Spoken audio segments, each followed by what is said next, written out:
got so much motherfucking design on right now. Every time, nigga come out, that three whole glass, I'm down with it. Bitches on the line, and you know. Assalamualaikum warahmatullahi wabarakatuh. Halo teman-teman semuanya.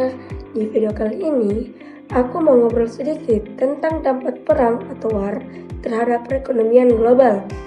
Oke, mari kita simak videonya.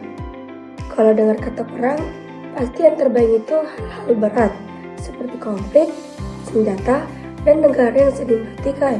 Tapi sebenarnya dampak perang itu gak cuma berhenti di negara yang berperang saja.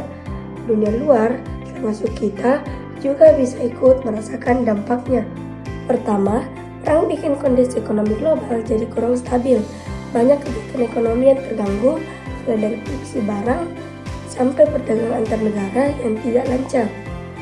Akibatnya, pertumbuhan ekonomi di berbagai negara ikut melambat. Selain itu, perang juga sering menyebabkan harga kebutuhan pokok naik. Banyak negara di dunia saling bergantung, misalnya untuk minyak, gas, dan bahan pangan.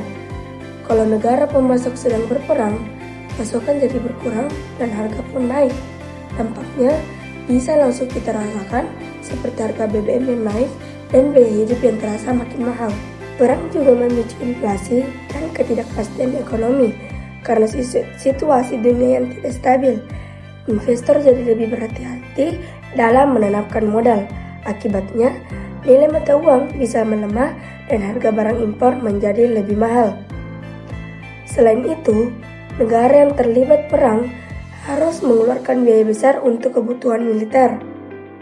Anggaran yang seharusnya digunakan untuk pendidikan, kesehatan, dan pembangunan ekonomi akhirnya dialihkan.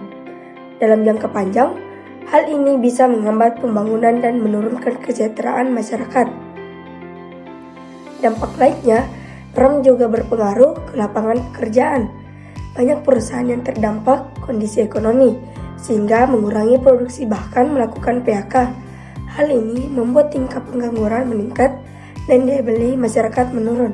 Menurut pendapat pribadi saya, perang itu lebih banyak membawa kerugian dibandingkan keuntungan. Masyarakat kecil seringkali menjadi pihak yang paling terdampak, padahal mereka tidak terlibat langsung dalam konflik. Dari sini bisa kita lihat kalau perang itu bukan cuma urusan satu negara, tapi bisa berdampak ke seluruh dunia. Menurut aku juga, kondisi ini menunjukkan betapa saling terhubungnya perekonomian global saat ini. Kalau satu negara terganggu, negara lain bisa ikut merasakan dampaknya. Jadi, perdamaian itu penting banget, bukan cuma untuk kemanusiaan, tapi juga untuk menjaga kestabilan ekonomi dunia. Sebagai kesimpulan, perang memiliki dampak besar terhadap perekonomian global, mulai dari terganggunya perdagangan internasional, naiknya energi dan bahan pokok, meningkatnya inflasi hingga menurunnya kesejahteraan masyarakat. Dampak ini dirasakan oleh hampir seluruh negara di dunia. Sekian dari aku, terima kasih sudah menonton, semoga penjelasan ini bermanfaat. Wassalamualaikum warahmatullahi wabarakatuh.